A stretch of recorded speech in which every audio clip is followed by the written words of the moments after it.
professional level. This is why.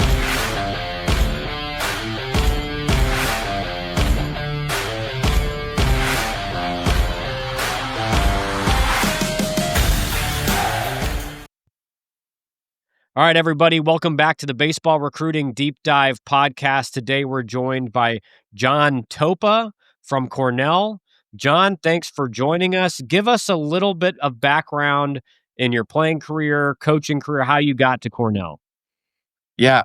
First of all, thanks a lot for having me. Excited to be on here and chat with you guys. So playing career wise, I played 4 years at UConn under Coach Chip Penders. Had a really good experience there. We had some good teams. Went to three regionals. And then in terms of kind of how I got into coaching, I was working in New York City. Always kind of knew that coaching or something, in and around athletics was kind of the direction I wanted to go. So I left my job in December of 2021, I believe, or 2022, with plans. I was going to coach at a high school in the spring, and then was hoping to latch on with a summer team, in the NECBL or the Cape or what have you. Yep. And then kind of wait for the cycle to open back up in October to try to get into the college ranks. So I'd had a conversation with Coach Penders probably a week or so before Coach Pepicelli, our head coach at Cornell, sent out a mass email to, I think it was like 150, college coaches saying, "Hey, we're looking for kind of a younger alum that wants to go into coaching for a volunteer assistant role." So I think 10 minutes after he sent that email, I was on the phone with him, with Coach Pepicelli, and went up to campus, about a week later. And like I said, started as the volunteer assistant, and I've been there for ever since. It'll be my fifth season coming up. Cool. Yeah. So obviously, I mean, you had a really successful career, playing wise, and I think the being a 2-year captain speaks a lot to just who you are as a player and a leader. And a lot of those guys, a lot of those captains and guys in that role will head into a college coaching career at some point. I know you had that quick kind of stint away from the game, but would you say it was kind of always in the back of your mind, like at some point you are going to get back into the game after your career? Mhm. Yeah, no doubt. And I think, I always had that, and also I think when you're a younger college player, regardless of the level, you can sometimes kind of take it for granted, where you think you're just trying so hard to keep your head above water that you think that you're going to play the game forever, or you think you're going to be on your team forever, and unfortunately that's not the case. So I think as I kind of got older and started to mature and grow into that leadership role, and also develop a relationship with my coaching staff, and seeing kind of what their job entails, and how much they put into it, and how much of it is dependent upon their relationship and mentorship of the players. That was something that was really attractive to me, and was something that I felt pretty strongly about in terms of wanting to kind of go down that road. But yeah, I would say it wasn't until probably my senior year of college where I kind of started to think about it. And like I said, you kind of grow up, you mature, you hopefully hone some leadership skills, and you start to think, okay, this is something I can see myself doing. Yeah. Do you think, I mean, obviously the UConn coaching staff, they've been together for so long. We had JMac on the pod recently, and it's such a great group of competitors as coaches, obviously, but just great people. Yeah. Would you say they are some of the biggest influences for you in that regard, that you felt like you wanted to kind of slide into a role like that at some point? Yeah, without a doubt. I say that kind of reluctantly because I'm well aware that there are very few people on the planet Earth that could do it as well as they can. Yeah. But in terms of, just observing, as I said, kind of observing them, and how they work as a collective group, and, I think the success that their teams and the program has had kind of speaks for itself. But and as I said, as you get older and you realize, wow, like that coach or that group of coaches or that teammate or that experience, like that really had an impact on my life. And in a positive way. I think it kind of forces you to really look at like, wow, okay, maybe that's something that if I could pay a fraction of that forward, I would be doing something, pretty good. So yeah, there's no doubt it's a big influence. John, yeah, just staying on that thread, like what are the ways that, JMac, Penders have influenced your coaching style? Like obviously they run things differently at UConn. The guys that watch our show have, I think probably the most watched episode was Mac from UConn, just like how with his candor and just how serious he was about how they handle things. How has that impacted you now what you're coaching at Cornell and how you work with players and how you hold them to a standard and everything like that? Yeah, I think that's a really important word that you just used, standard. Um, when people ask me whether it's players on excuse me, our current team at Cornell or other coaches, even sometimes, that they're always kind of asking for this. I don't want to use the word secret sauce, but they're kind of like, what do they do, or how do Yeah. they do it? And um, there are a lot of answers, but the first one that kind of always comes to mind, and the first thing that I mentioned is just that there's an unwavering standard on a daily basis. They are very, very clear about their expectations. The standard, in which that we, the players, show up, the energy that we bring to practice, the effort that we do um, anything with, whether it's first and thirds or bunt defenses or in the weight room, like they are very, very crystal clear about their standard and what they expect.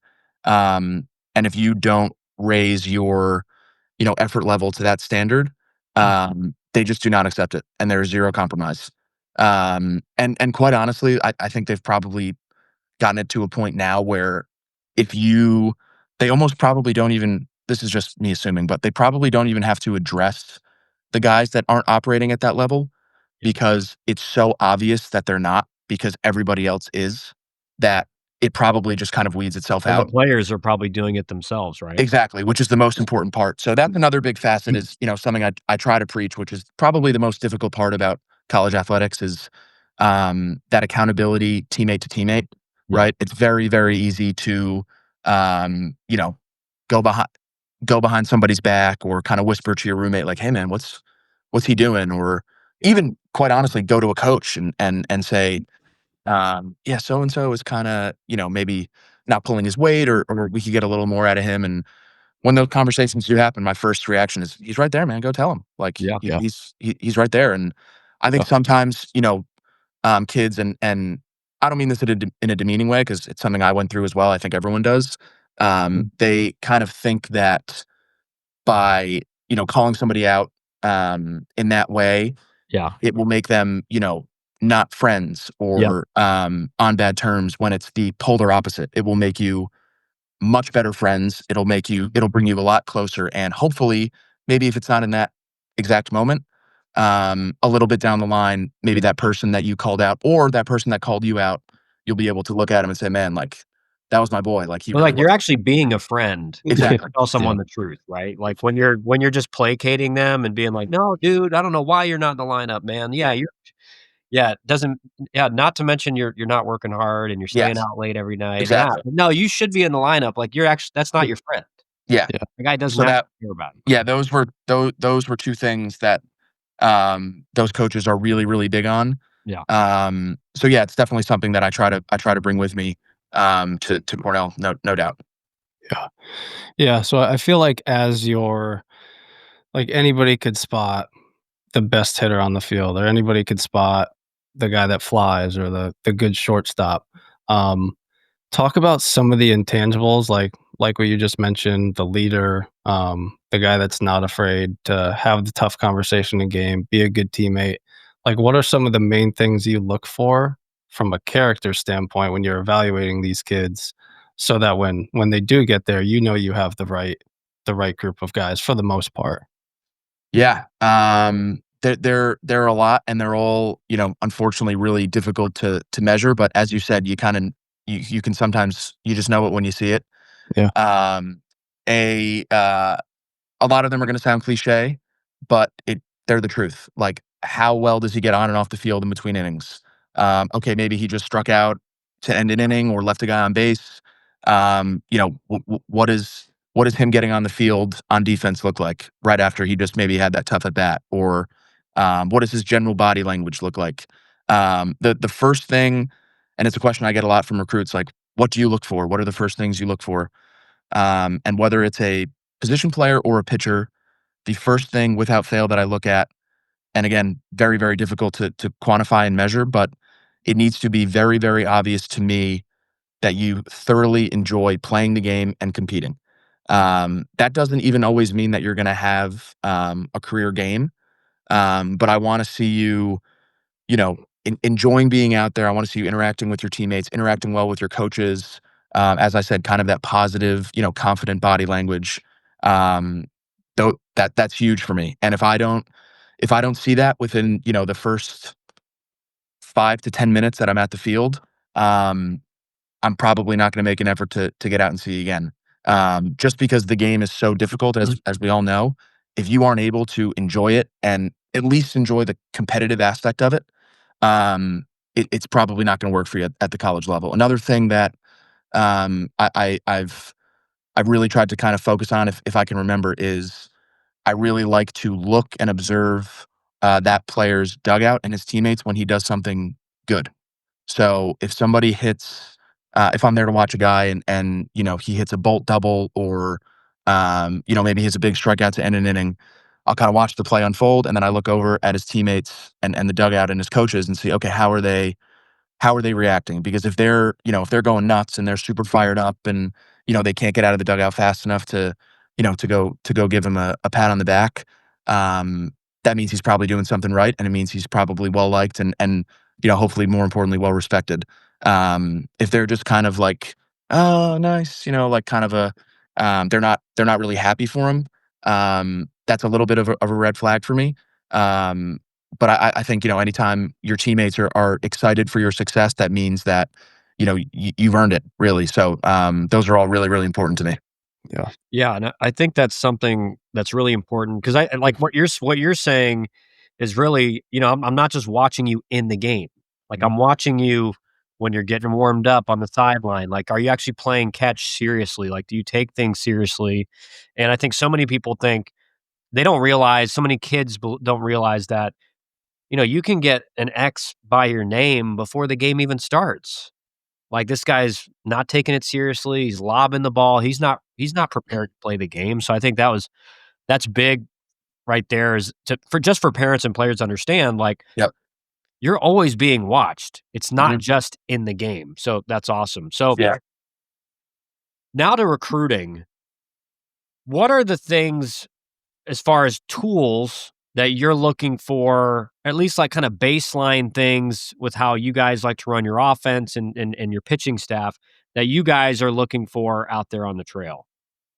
Yeah, we try to, we really try to, when we're in the early stages of recruiting a player, um, we say, okay, let's take a look at him physically. Kind of, where does he profile in terms of where he's going to play on the field? Maybe where we Yeah. see him, fitting into the lineup as best we can. Right? Obviously, they're high school guys. We can't be 100% sure, but we try to kind of give them a profile and kind of evaluate them accordingly. So the tools or the measurables that I'm looking for when I'm going to watch a 6'3", 200-pound, left-handed hitting first baseman are going to be vastly different than that of a center fielder or a shortstop, right? Or a catcher. Um, so yeah, I'll start with the corner guys. Like, yeah, we want somebody that's going to be a big physical presence, that we feel like has a chance to hit the ball over some people's heads and drive in some runs. We're going to be we're going to have a little bit of a longer leash in terms of swing and miss. Obviously not a ton, but we understand that, hey, if you're going to hit with some juice, like, we understand that might come with some swing and miss. So we have a little bit longer leash in terms of that. Mhm. We do want to see, good control of the zone. We don't want to see a ton of chasing. We want guys that know the strike zone and know kind of, what pitches to hunt and kind of when to maybe get their A swing off, depending on the counter situation or what have you. And then, on the other side of that, for a middle infielder or a center fielder, really don't want much swing and miss at all, with the understanding that, okay, maybe he's not going to hit for a ton of power. We could, and we could develop him that way, but it's not something that maybe we're super focused on with that one guy. We want to see a guy that can handle the bat, whether it's getting a bunt down, for a hit or sack, or being able to execute a hit and run, move a runner, can wreak some havoc on the bases. A guy that can swipe some bags, go first to third.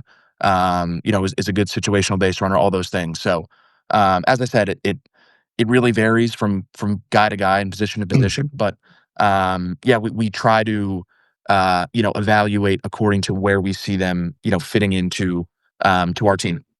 Yeah. What about on the mound? Are there certain things or certain boxes you're looking for a pitcher to check in high school as you're recruiting him, whether it be a certain velocity or just how he handles the game? Like what are some of those boxes that are important? Yeah. So as I mentioned earlier, I usually won't take out my radar gun or my stopwatch or whatever tool I'm using that day Yeah. until that first box that I mentioned about, you know, enjoying being out there and enjoying competing. Until that box is checked, I won't pull out the radar gun. I won't take a video. I won't write down a single note. Um, that is a number one. Once that box is checked, with pitchers, it varies a little bit righty to lefty, or quite honestly, just depending on what kind of pitcher he is. If Right. he's a guy that has always been able to locate his breaking ball or secondary stuff, I'm going to evaluate him accordingly. That's not a guy where I'm going to go and throw up the radar gun and hope that he's going to pop a 92. If it's a guy that maybe has like a lower 3/4 arm slot, that looks like he can run it and sink it. Then yeah, I want to see some run and some sink with a good slider. Yeah.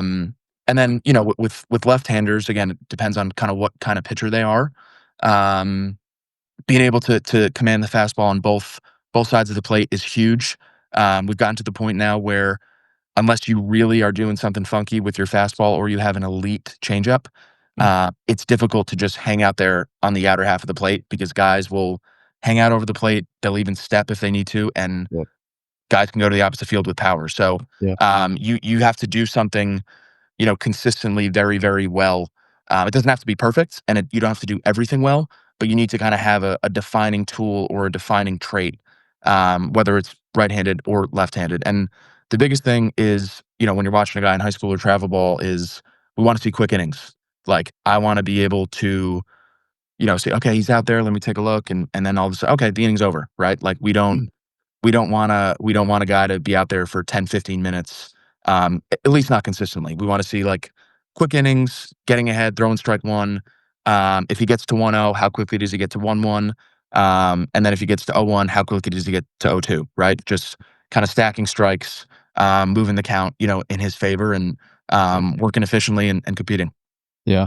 I actually had a coach recently tell me, um, he was like, I just want to enjoy watching him pitch. Like if I leave there and I'm like, 100%. man, that was long, that was boring. Like that's not the kid I want. I want the kid that I'm excited to see his next inning and he's keeping the game moving and he's mixing and it was just fun to watch. And I was like, that's a 100%. very, very good way to put it. That's the best kind of review I can give on a recruit is, Yeah. man, like, that was fun. I can't Yeah. wait to see that kid again. Like, And what's funny too is we had Sean McSheffrey from Arizona State on a couple weeks ago, and he said he coached with Pat Murphy, who's now the Milwaukee Brewers manager, Mhm. and he said one of the things that Murph taught, and obviously Pat Murphy was the head coach at Arizona State for a long time, kind of a legend. Uh, he's like, the thing he always told me is like, who's the guy in the field? And gets to what you were saying, John, like that you just can't take your eyes off. Mhm. Like, who's that one guy in the field that you're like, man, I just Yeah. can't take my eyes off that guy? And it's exactly what you're saying, right? So it's funny how like there's different ways of saying it, but like a lot of people have that kind of similar strategy. Um, let's get into Cornell. how you get recruited at Cornell, and I think the first thing you start off with is, just the general academic requirements, GPA, test scores. Is there any wiggle room? Like, you really like a kid and his test score is a little too low or his GPA is a little bit under where you guys want it. Can you go to bat for him, try to get him in? Like, what does that look like? Yeah.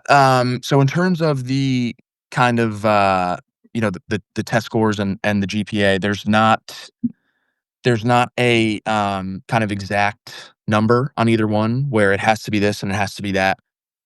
They're viewed kind of in unison where Cornell and I think a lot of the Ivy Leagues will they produce a score, we'll call it, that weights some different things in your academic profile, your GPA, your transcript strength, Yep. and your test scores being the two biggest ones. But they also take different things into account. They take into account the rigor of the classes that you're taking, the classes that you're planning to take your senior year or whenever that next year is, and where you go to school. That's another piece of it. When I say where you go to school, it doesn't necessarily mean that you go to the best prep school or you go to the most elite academic institution in America. What they're looking for is what what classes does your school offer and how much are you pushing yourself? So Yep. if you go to a high school that offers 5 APs and you're taking all 5 or you will take all 5 by the time you graduate, Sure. they won't necessarily penalize you. Mm. But if you're going to a school that offers, we'll say 10 and you've only taken 2, Yeah. they'll view that as a little bit of a red flag. So that's what I mean when I say they take into account where you go to high school. It doesn't mean that you have to transfer from your public school and enroll in, um, like I said, one of the super elite academic institutions. They just want to see that you've pushed yourself in the past and done well, and that you're going to continue to, push yourself in the future. And then once we kind of have that baseline of, okay, here's his kind of in school academic profile, we call it, meaning your GPA, the classes that you've taken, so on and so forth. We will then weight that, like I said, in unison with your test score. We get that rating back or that score back. And then depending on what that score is, maybe you have to retest, maybe you don't. Maybe you have to maybe add another AP or two, maybe you don't. It just really kind of depends on how the university views that profile. Yeah. Yeah, that makes sense. So I guess with that information, just talk about your specific recruiting timeline. Like how early can you get into 27s? Like how long will the 26s kind of play out for you guys? And like if it is a 27 you can recruit and talk to, is it someone that you have to have 100% confidence in, like this kid is at a good school, he's taking all the right classes, it's A's across the board, like how does that look? Yeah. So in terms of the 26 timelines, I'll start with that. So Cornell, we are now back to test mandatory, Yep. meaning that all of our incoming students, athletes or not, they have to, take the standardized test, whether it's the SAT or the ACT, and use that as a component of their application. So that in and of itself has delayed. I won't say delayed, but It's made it um, more difficult for sure, right? it's Yeah, definitely made it. It's definitely for made it sure. more difficult. It's definitely it's a bit more time consuming. You just kind of have to, you have to look a little harder, quite honestly. Yeah. So that has maybe made this class, again, I don't want to say delayed. It's just we've moved a little slower because we have to make sure that all of our ducks are in a row, that to the best of our knowledge there aren't going to be any surprises come application time in November. So timeline wise, yeah, we're not totally wrapped up with the 26 class. We will be probably fairly shortly. But it's just not as simple as, okay, Hmm. here's his transcript, here are the classes he's taken, here's what he wants to study. I can run those numbers in my head in terms of the score and for the most part how the university is gonna view that. It's not the case anymore with the test scores. It just adds kind of another facet to it. Yeah. In terms of 27s and when we can really kind of move forward seriously, at least for us, our admissions team, they like to see three full years of grades, right? Meaning freshman, sophomore, junior. Now, if there's a kid that has, a 4.3 unweighted and has already taken 5 APs halfway through his junior year, or has a phenomenal test score, he throws up a 15.20, and okay, that's a little bit of a different story. But for kind of this is going to be a little bit of an oxymoron, but for your average phenomenal student, they, usually three full years of grades is kind of when we can start really getting serious. And quite honestly, I think that's good for the recruits too. I mean, you don't know, how you're going to progress as a student. You don't know how you're going to progress as a baseball player. I think, something, a really kind of positive part about how, we at Cornell and the Ivy League in general works is, whether you like it or not, you're going to have enough time to think about what you want and really think about the process. It's very, very difficult to rush into a commitment to an Ivy League school, I think, just because of the academic implications. Yeah.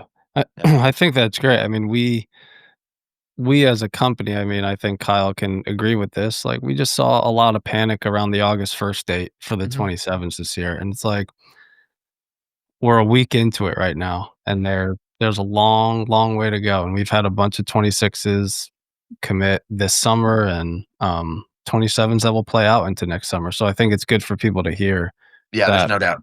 August is not it's not it. That's the beginning. And No, and quite it's a honestly, long a lot of process. coaches go on vacation in August. Yeah. So I wouldn't Yeah. take it. Yeah. If we're being totally honest. I mean, it's Yeah. we got about 2 weeks here to kind of get our bearings and Yeah. try to have some semblance of a life. So that's a part of August that they don't put on the NCAA website, but it's an important one. So Yep. without a doubt. 100%. Yeah. John, so what does especially for the freshmen, Mhm. because, we like to talk about, obviously a lot of players in high school and parents with high school players, watch these and listen. And what is that experience like freshman fall for these guys? What's the day-to-day look like? And then also, what are the things that you see? And I guess answer is going to be different at an Ivy League. Academics are going to be a lot more rigorous than at certain schools, but what are the things you see those freshmen in particular struggling with in that freshman fall? Yeah, I think the I'll give you a couple. So I think in terms of the baseball side of things is just the general speed of the game. I know that's kind of broad and vague, but it's the truth. And it's difficult because there's no way to really prepare for it, Yeah. to be honest with you. A lot of times I'm focusing mostly on position guys. I'll get into some pitcher stuff too, but there aren't a lot of outfielders coming out of high school that are used to that first kind of, say you're a left fielder and Yeah. they're not Top used spin to lean you right at you. exactly. They're not off used the to that. bat. They're not used to that. Or you're playing left. Now I guess I'm speaking personally, but you're playing left and a left-handed hitter hits Yeah. a line drive at you with backspin. Yeah. Not used to that, Yeah. right? Where you take 2 steps in and it ends up rattling off the fence for a triple. They're not used to that. Or you're playing third base and you're doing your prep step and you think, okay, I'm on time, I'm in rhythm, and then somebody hits an absolute seed right at you, like with a short hop, and maybe you don't make the play, and in your head you're kind of like, oh man, that was a tough play, but in my head and everyone else's head, you're like, yeah, Yeah. that's got to be That's now. That's That's an now. Yep. So I think again, We're just not the in general Kansas speed. anymore. Yeah, I guess the general speed of the game. And then on the pitching side, this one's interesting. The thing that I observe the most is freshman pitchers in the fall will throw their out pitch that they're used to getting 10 strikeouts on a game in high school, Yeah. and the bat's on the hitter's shoulder when it's halfway there. They don't even think about swinging. And you kind of the pitchers will, oh, like I thought you were gonna swing. I thought you were gonna chase Something that. wrong with the pitch? Yeah, what's going on? And so that's a big adjustment that I see. Guys are just used to getting away with more, right? The margin for error is a bit it's a bit bigger. But I think, importantly, kind of coming off that is, okay, when I see a kid that's maybe struggling or, you can tell he's kind of clawing his way through it, it very quickly turns to, okay, how is he handling it? And okay, he didn't make the play today, but will he make it tomorrow? Or will he make it later in this game? or is it impacting, the way in which he walks through the door, or the way in which he is going about his business. Because we as coaches, we can all live with those mistakes. They're understood. You don't exactly know when they're going to come, but they're gonna. Um, Obviously, if it becomes a habit, then it's probably more of a skill issue. But it very, very quickly turns from, okay, he didn't make that play, to, okay, how is he handling not making that play, Yeah. and further, is he making them in the future? But yeah, they're just they're seeing things on a baseball field that they're just not used to seeing, and they're seeing it every day. So I think the guys that can operate with that mindset of, okay, yeah, I'm probably not going to make every play. I'm probably not going to get every guy out. I'm probably not going to get a hit every time I get up, which is frankly what they're used to in high school. Yeah. The usually the quicker they end up developing into guys that are going to help us win. I almost think that and then Murph, you can go. I almost think now it's a bigger jump for pitchers in college baseball than hitters. Total. And just because, when I came up, that was my freshman year, was the first year of BB Core. Yep. Ball went nowhere. Strike zone was still massive. There was no TrackMan. So, pitchers like throw a fastball over the plate, you're going to Yeah. get a guy out. Fastball And out. now Yeah. with TrackMan and everything, the strike zone's super tight. Yeah. I mean, you got it's like a AAA, almost big league zone. Totally. And the balls are juiced, whatever you want to say. I mean, the ball's flying. Yeah. And like you said, John, like the hitters are just they're facing, maybe every 6 or 7 high school games, they face one guy Yeah. who's as good as everybody on their team now. Yep. Yeah. And Absolutely. so their pitches aren't as effective. They're leaving pitches over the middle, balls flying, and then that 4 inches off the plate isn't a strike anymore. Mm-mm. And I see that all the time especially early in the year for the freshmen when the season starts. They'll throw a pitch. It's like to all of us who have played, we're like, it's not even close. 4 inches Yeah. off the plate. And they're like staring down the umpire You like, can tell. Yeah. and you're Was like, that dude, out? this is in high The school. This umpire's is like, like yeah, a it real was. zone now. Yep. No, it's a big adjustment. Another one is, maybe they're landing their breaking ball for a strike, like a little get me over, and it gets turned around about 410 Yeah. into the left field gap. Yeah. That's another Thanks. one too. Oh, he's not expecting this one. I'm going to flip it over. Done. Yeah. Oh Yeah. man, how much are you letting those freshmen fail in the fall before you work on a swing adjustment, or you work on an approach or something in the delivery? Like, I know a lot of the coaches really feel strongly about, like, hey, you're here for a reason. We recruited you for a reason. Like, we're going to let you just kind of go free. But some coaches are very hands-on with their system from the beginning. Like, how would you say you operate with that? Yeah, I think it can be a blend of both, and it's totally dependent on the guy or the individual.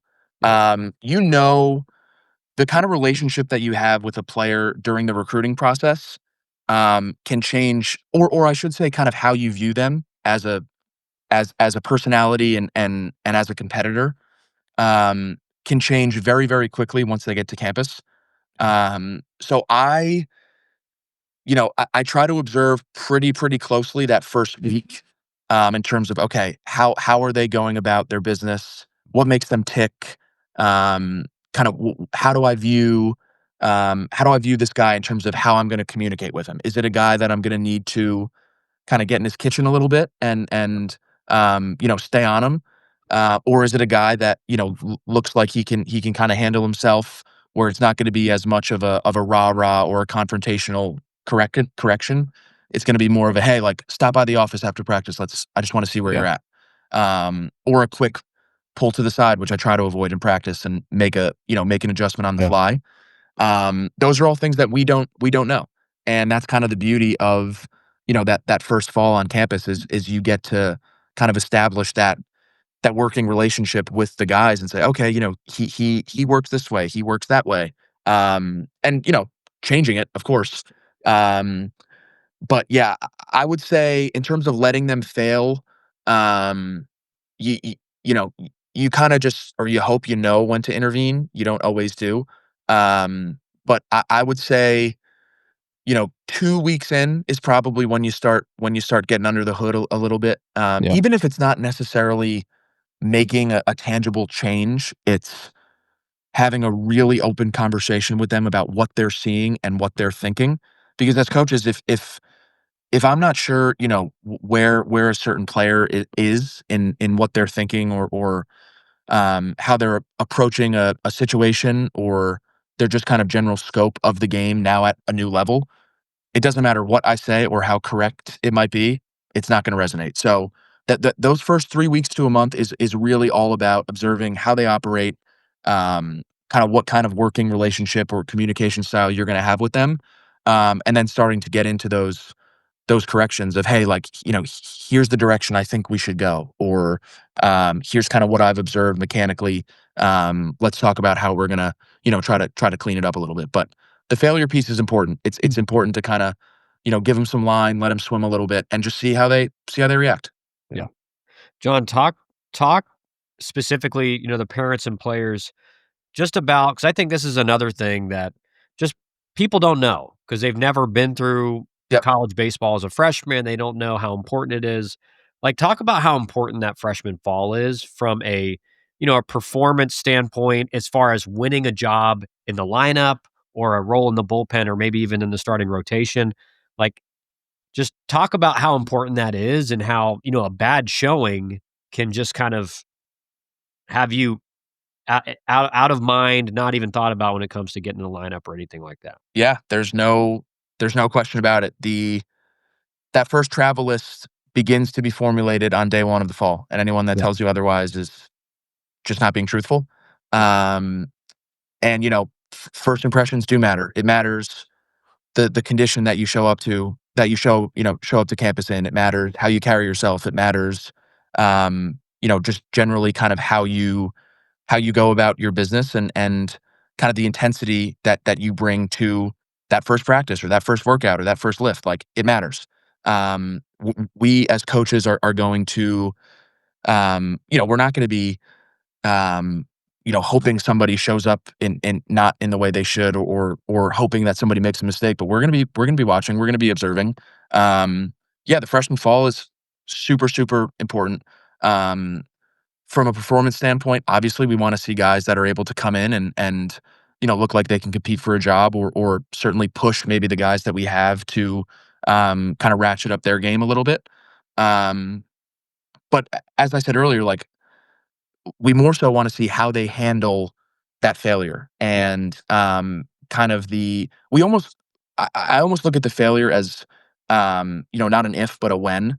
Yeah. It's not, wow, I wonder if he's going to come in and have some struggles in the It's fall. gonna It's not. happen. It's gonna happen. I'm telling you right now, it's going to happen. It's just a matter of, as I said, when, and much more importantly, kind of how they handle it.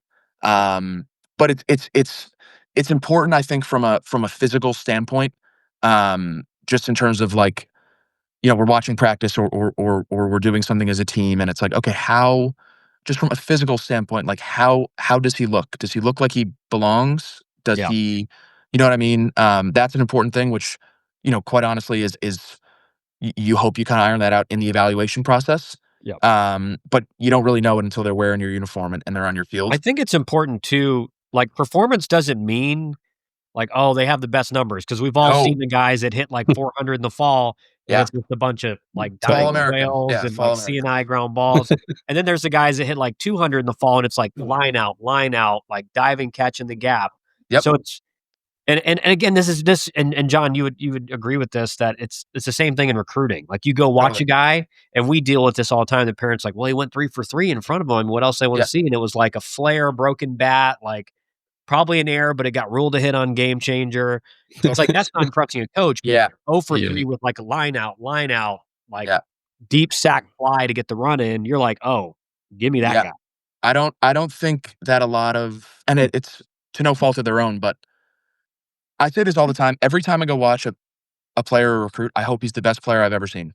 Yeah. Like, there are so many ways that players can do something positive, or kind of make it so a coach is excited to go see them again.